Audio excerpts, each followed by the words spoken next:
I am just an average kid. अपने आकाश के topper batch में नहीं था, मैंने कोई इंटरनेशनल ओलंपियाड नहीं निकाला है। नीट की जर्नी स्टार्ट करने से पहले ही मैंने अपना सबसे बड़ा ब्लंडर कर दिया था। ये आखिरी टेस्ट में जो फुल सिलेबस था, उसमें मेरे 490 आए थे। Hey everyone, I'm Ananme. I scored 700 in NEET this year and I've been allocated the prestigious Maulana Azad Medical College. मेरा बहुत टाइम से अपनी नीट जर्नी के ऊपर एक वीडियो बनाने का मन था and this is going to be personal one. I share my experiences, मेरी 11th-12th की journey, my ups and downs and मैंने कैसे तैयारी करी। So make sure to watch till the end. मेरा हमेशा से एक बिलीफ रहा है, जो करो बेस्ट करो, परफेक्टली करो। I have tried lots of things, बहुत सारी हॉबीज करी हैं, sports like cricket, basketball, piano बजाया, डिबेट्स करी, but I always knew that my potential will be best served academically.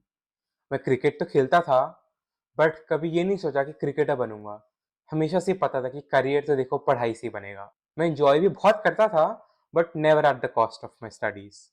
And हमेशा से अपब्रिंगिंग ही ऐसी रही है, पेरेंट्स, स्कूल की किसी भी टेस्ट के लिए बिना पढ़े तो मैं जा ही नहीं पाता था। खुद से ही मेरा मन नहीं करता था। एंड मैं बहुत ज़्यादा कम्पिटेटिव हूँ, वेदर बी एट एकेडमिक्स और इन लाइफ इन जनरल।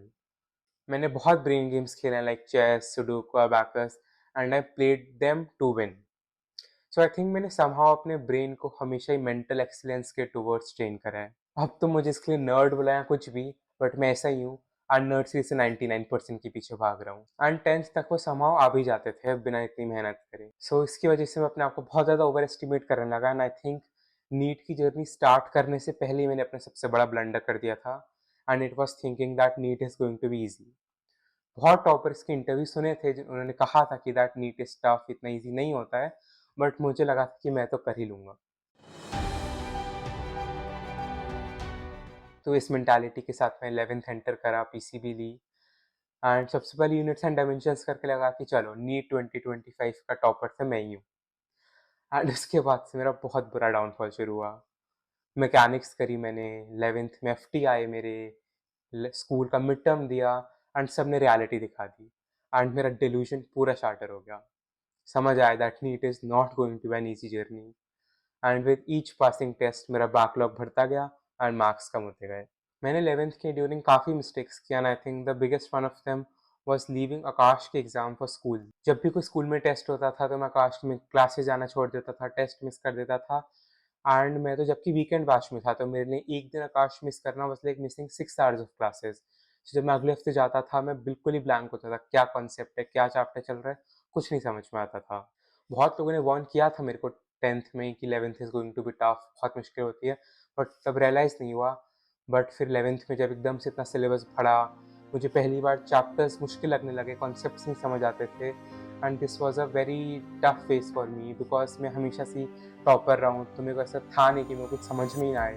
और जब 11th में मेरे मार्क्स नहीं आते थे, रैंक बहुत बुरी आती थी, तो बहुत हर्ट होता था इस बात को देख के एंड मैं इसको लाइक समाव सुधार भी नहीं पा रहा था। मैं काफ़ी डिसऑर्गेनाइज्ड वे में भी पढ़ाई करता था। कहीं तो मैंने पुली के एडवांस्ड क्वेश्चंस कर रखे थे एंड फिर मेरे को एक टाइम पे वेव्स की थ्योरी भी नहीं आती थी। तो मुझे 11th के एंड तक आते-आते रियलाइज़ हो गया था that I am not the topper I thought I was. मैं एक बहुत एवरेज बच्चा हूँ and who is in a race with hundreds, thousands and even lakhs of aspirants trying to crack the exam. And so मुझे लग रहा हो कि मैं बोलूँगा मेरा कमबैक हुआ, बट ऐसा नहीं था। मेरे 11th के आखिरी टेस्ट में जो फुल सिलेबस था, उसमें मेरे 490 आए थे and I think that was the worst phase of my preparation. फिर मैं फाइनली 12th में आया एंड आई थिंक 12th में जब तुम आते हो थोड़े ज़्यादा मैच्योर हो चुके होते हो, अपनी 11th की गलतियों से सीखते हो। तो मेरे साथ भी वही हुआ, मैं ज़्यादा फोकस्ड हुआ एंड अब पता था कि 12th के साथ बोर्ड्स भी हैं एंड उसी साल में नीट भी निकालना है। So I couldn't miss up my 12th अब। तो मैं बेटर वे में पढ़ाई करता था एंड इसका रिजल्ट भी आने लगा।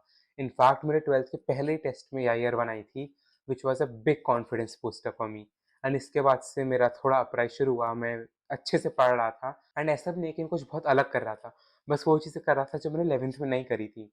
जैसे घर आके पढ़ना, चीज़ों को रिवाइज़ करना, क्वेश्चन सॉल्व करना, डाउट्स क्लियर करना, जब चैप्टर खत्म हो तो उसका बैकलॉग ना होने देना। ये सारी चीज़ें 11th में पता तो थी, बट 12th में आके नहीं सही में मैंने इम्प्लीमेंट करना स्टार्ट करा। मैं थोड़ा ऑर्गेनाइज़्ड हुआ, कम रिसोर्सेज़ से पढ़ने लगा एंड मैंने डॉक्टर आदित्य संजय गुप्ता की एक बहुत ही अच्छी वीडियो देखी जिसमें उन्होंने कहा था, "कम पढ़ो, बार-बार पढ़ो।" This was a very important line for me. मैंने एनसीईआरटी पे फ़ोकस करना शुरू किया और थोड़ा प्रैक्टिकल वे में पढ़ाई करता था। ये नहीं कि जब मन करा कुछ भी पढ़ने लग गया। बट हाँ, ये नहीं कि सिर्फ़ पढ़ाई करता था, ब्रेक्स भी मैं लेता था। तो उसके ब्रेक्स लेने के लिए मैं अपनी मॉम-डैड के साथ टाइम स्पेंड करता था। फ़ोर्टनाइट खेलता था। मुझे फ़ोर्टनाइट का मैं हमेशा से बहुत एडिक्ट रहा हूँ।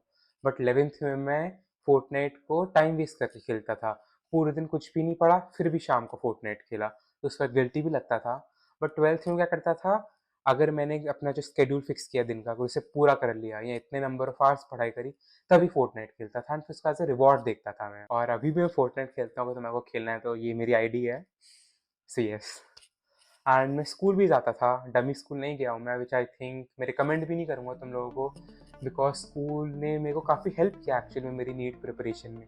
नॉट एकेडमिकली, बट इन अ वे कि मैं रिलैक्स करता था स्कूल में जाके, दोस्तों से बात कर ली। एंड आई थिंक एस्पिरेंट्स की तरह लाइक पेरेंट्स और टीचर्स इतना नहीं समझ पाते हैं कि क्या गो थ्रू कर रहे हो तुम, क्या डिफ़िकल्टीज़ हैं। जब तुम इस बारे में अपने दोस्तों से बात करते हो, उन्हें अपनी प्रॉब्लम्स बताते हो, आई थिंक वो तुम्हें थोड़ा बेटर अंडरस्टैंड करते हैं, तो उनके साथ वेंट कर सकते हो। सो वो मेरे लिए काफ़ी रिलैक्सिंग होता था ऐसा करना। एंड फिर वही जैसे-जैसे 12th बीतती गई, मेरे को ज़्यादा कॉन्फिडेंस आया, started believing in myself. समझ में आया that NEET is a very long journey and one bad day doesn't define. अब इतनी लंबा प्रोसेस है, तो फिर इसके कॉन्स तो हैं, बट प्रोज़ भी हैं। एक गलती, एक बुरे टेस्ट की वजह से तुम्हारा नीट खराब नहीं होता है, तुम्हारे को काफ़ी चांसेस मिलते हैं खुद को रिडीम करने के।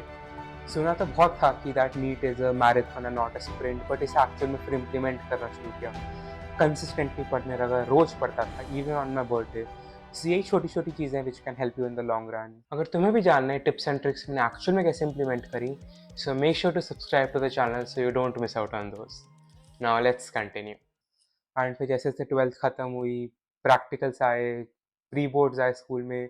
अब पढ़ा तो था नहीं प्रैक्टिकल्स के लिए पूरा साल, तो फाइल बनाई, प्रोजेक्ट्स कंप्लीट करे, इन सब में टाइम लगा। एंड फिर ऐसे ही देखते-देखते बोर्ड्स भी आ गए। एंड तब मैंने अपनी पढ़ाई थोड़ी सब्जेक्टिव वे में करना शुरू किया, डायग्राम्स बनाता था, लंबे-लंबे आंसर्स लिखता था, जिन्होंने आई थिंक एक्चुअल में नीट में भी हेल्प किया। बिकॉज़ देखो सिलेबस तो नीट और बोर्ड्स का सेम ही है। भले ही तुम इसमें एमसीक्यू प्रैक्टिस नहीं करते हो, बट तुम्हारी इसके थ्रू थ्योरी बहुत अच्छी रिवाइज़ हो जाती है। आई थिंक बोर्ड्स खत्म होते-होते मेरी बायो की एनसीईआरटी 12th की तो मैंने ऐसी रट ली थी कि मुझे वर्ड बाय वर्ड याद हो गई थी। एंड उस ड्यूरिंग मैंने अपने आप को छोटी-छोटी चीज़ों के लिए अप्रिशिएट करना भी सीखा। अपनी छोटी-छोटी विन्स को सेलिब्रेट करता था, काश में मार्क्स आ गए, स्कूल में मार्क्स आ गए, या मैं एक क्वेश्चन बैंक ही सॉल्व कर रहा हूँ, सारे क्वेश्चन सॉल्व हो गए और एक भी गलती नहीं हुई। तो ये छोटी-छोटी चीज़ें हैं जिनसे तुम्हें मोटिवेशन मिलता है। 11th में तो मैं मोटिवेशन के लिए बस यूट्यूब पे वीडियोज़ देखता रहता था, जिससे कोई एक्चुअल मोटिवेशन नहीं मिलता। तुम एक दिन के लिए बूस्ट अप हो जाते हो, बट फिर अगले दिन वहीं आ जाते हो। तो फिर असली मोटिवेशन तुम्हें अंदर से आना चाहिए। जब तुम एक टेस्ट में अच्छा परफ़ॉर्म करते हो, तो खुद से ही मन करता है अगले में अच्छा करने का। एंड फिर जब बोर्ड्स खत्म हुए तो फिर मैंने एक भी दिन वेस्ट नहीं किया। उसी दिन से मैंने नीट की तैयारी वापस शुरू कर दी। आई थिंक काफ़ी लोग ये ब्लंडर करते हैं कि बोर्ड्स के बाद रिलैक्स हो जाते हैं। 1-2 दिन के लिए सही, बट पढ़ना छोड़ देते हैं। जो आई थिंक एक बहुत बड़ी मिस्टेक है, बिकॉज़ ये लास्ट के 2-3 मंथ्स तुम्हारी प्रिपरेशन के सबसे इम्पोर्टेंट टाइम होते हैं। This can make or break your 2 years of hard work. तुम जो पूरे इतने टाइम से पढ़ रहे हो, 3-4 साल जितना भी, that is not for the actual day of the exam, but for these 2 months. तुम अपने शॉर्ट नोट्स बनाते हो, फॉर्मूला शीट बनाते हो, एनसीईआरटी को हाइलाइट करते हो। ये सब इसलिए है जिससे तुम इस टाइम में अपनी प्रिपरेशन को अच्छे से कर पाओ, जल्दी-जल्दी रिवाइज़ कर पाओ। तो ये वो टाइम है जब तुम बिल्कुल अफ़ोर्ड नहीं कर सकते रिलैक्स होना। इस टाइम में मैंने बहुत डेडिकेशन से पढ़ाई की थी। डेली मैं 8 घंटे तो पढ़ ही रहा हूँगा मिनिमम।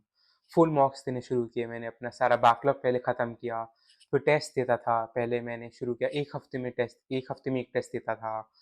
फिर 3 दिन में 1 बार 1 टेस्ट देने लगा एंड आई थिंक लास्ट के 1 मंथ में तो मैंने डेली टेस्ट दिया है, कि हाँ, घर से दे लो, कोचिंग में जाके दे लो, बट टेस्ट ज़रूर दो। फिर उसको एनालाइज़ करता था, गलतियों को मिस्टेक बुक में लिखता था एंड ग्रेजुअली इम्प्रूव करता था। ऐसा नहीं है कि मेरे पहले टेस्ट में ही 700 आ गए हों।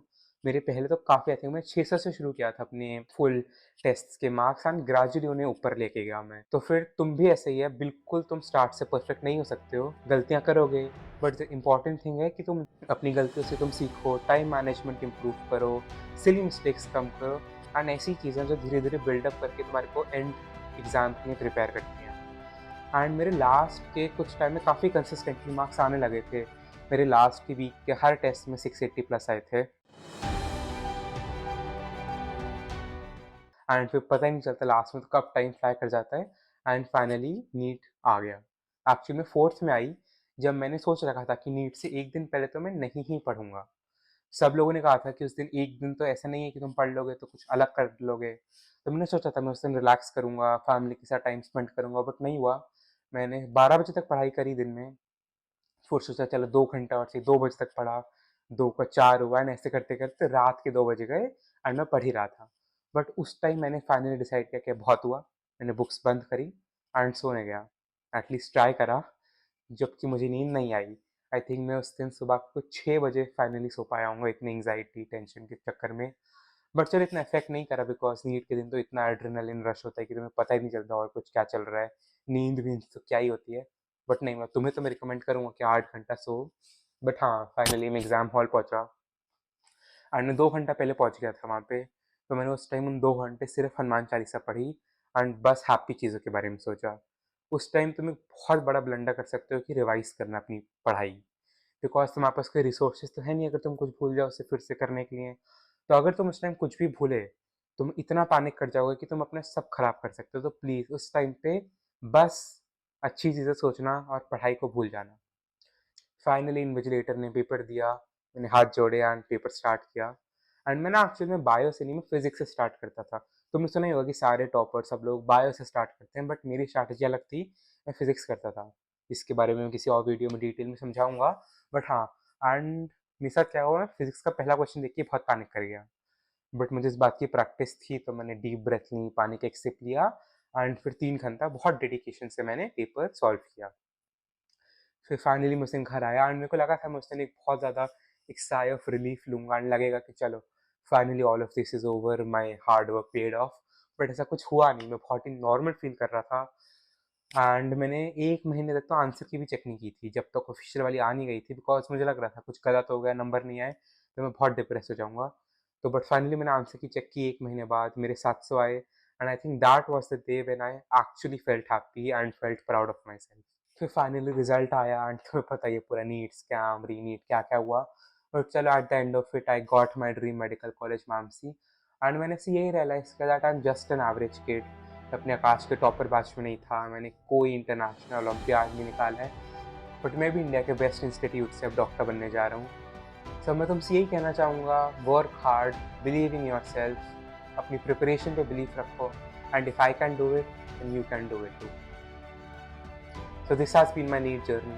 I know कुछ special नहीं है, but this is my journey. So thank you for watching. Make sure to subscribe for NEET tips and tricks जो मैं आगे publish करूँगा. And अगर वीडियो अच्छी लगी हो so please make sure to like it. Thank you.